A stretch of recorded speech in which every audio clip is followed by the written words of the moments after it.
Thai Airways cancels flights to Taipei due to Typhoon Kong-rey. Thai Airways International has cancelled 3 flights to and from Taipei on Thursday and 1 on Friday due to the approach of Typhoon Kong-rey. Flights TG634, Bangkok-Taipei, TG636, Bangkok-Taipei, and TG635, Taipei-Bangkok, were cancelled on Thursday, while flight TG637, Taipei-Bangkok, was suspended on Friday, the national airline announced on its Facebook page. "We apologize for any inconvenience this may cause. Passengers with bookings on these flights are advised to contact Thai Airways customer service at 662-356-1111 for assistance with rebooking or further information," the airline stated.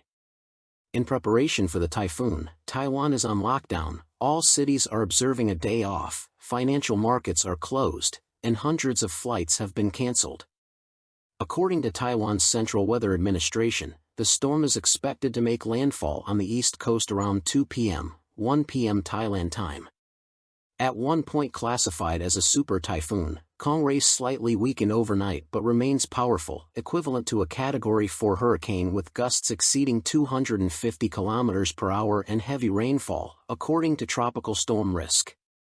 Taiwan's Weather Administration has labeled the storm as a strong typhoon, the highest storm level for Taiwan, adding that it would be the largest typhoon by size to hit the island since 1996. Jean Huang, a forecaster from the administration, said Kong-rey would move toward the Taiwan Strait as a much weakened storm after impacting the east coast. He urged residents across the island to stay indoors due to high winds. "The storm is very large, and the winds are strong," he said. Warnings of destructive winds exceeding 160 km per hour have been issued in the eastern county of Taitung, whose outlying island of Lanyu recorded gusts above 260 km per hour before some wind barometers went offline. Up to 1.2 meters of rainfall is expected in eastern Taiwan, with destructive winds along coastal areas, according to the administration. Taiwan's defense ministry has put 36,000 troops on alert and evacuated 1,300 people from high-risk areas, according to the government. Taiwan Semiconductor Manufacturing Co., the world's largest contract chipmaker and a major supplier to companies like Apple and Nvidia, stated that it has activated its routine typhoon alert procedures at all factories and construction sites. "We do not expect a significant impact on our operations," the company said in an emailed statement. According to Taiwan's Ministry of Transport, 298 international flights have been cancelled, along with all domestic flights and 139 ferry services to and from outlying islands.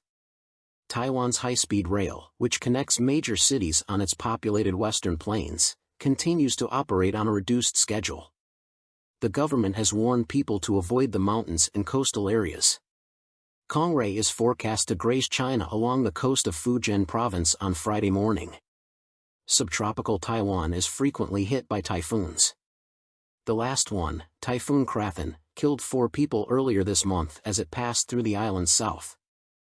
Vietnamese blogger sentenced to 12 years after alleged abduction from Thailand.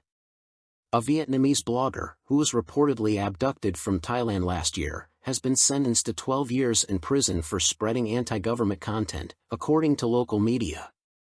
Duong Van Thai was accused of posting defamatory articles about the government on his social media accounts and allegedly attempted to incite people to participate in disruptive activities, as reported by the Ha Tin province news site.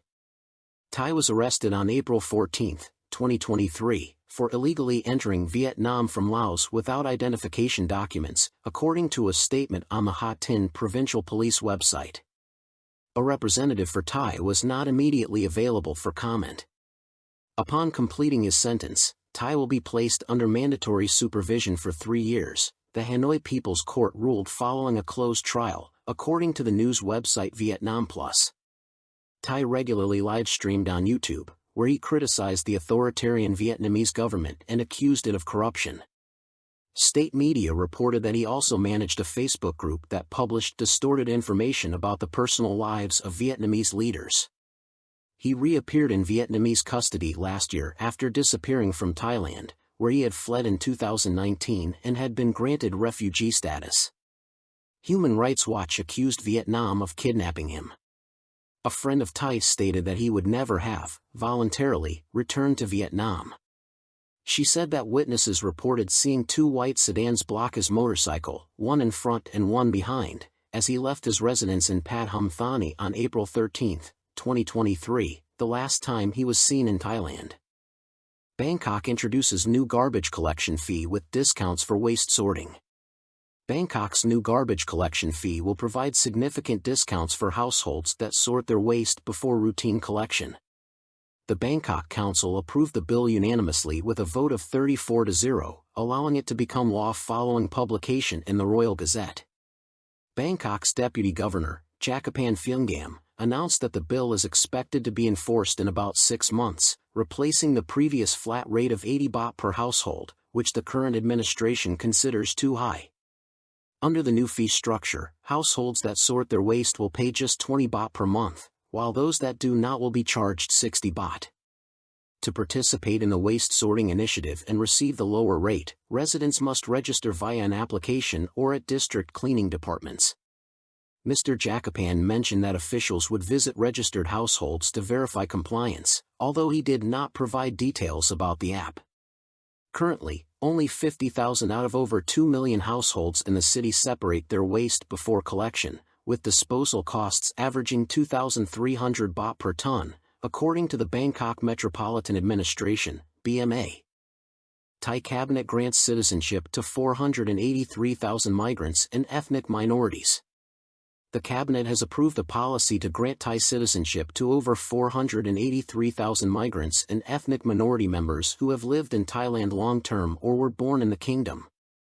This decision, announced by Prime Minister Paetongtarn Shinawatra following a cabinet meeting on Tuesday, aims to address long-standing citizenship and residency issues while boosting the economy by removing barriers that prevent these individuals from working. Proposed by the National Security Council, NSC, the policy speeds up the process of granting legal status to ethnic minority individuals residing in the country. The Prime Minister noted that 825,635 such individuals live in Thailand, with 483,626 awaiting status confirmation. Government spokesman Jirayu Wongsap said this policy update replaces an earlier 2021 cabinet resolution. He added that Thailand has experienced waves of migration, with the first group arriving as early as 1984 and the second between 2005 and 2011. Additionally, there are Thai-born children from minority groups and unregistered migrants. Without the new measures, processing their status could take up to 44 years, said Mr. Jirayu. This updated framework will simplify eligibility checks, allowing applicants to self-certify their qualifications and criminal history instead of undergoing lengthy investigations by multiple agencies. Furthermore, local agencies, rather than central authorities, will handle status approvals. The policy is expected to bring economic benefits by enabling these residents to contribute legally to the economy, he added. These 483,000 people have been living in Thailand for a long time, can work regularly, and hold important documents. The government believes it is essential to formalize their status so they can travel freely and help stimulate the economy, said Mr. Jirayu, noting that this will benefit various sectors.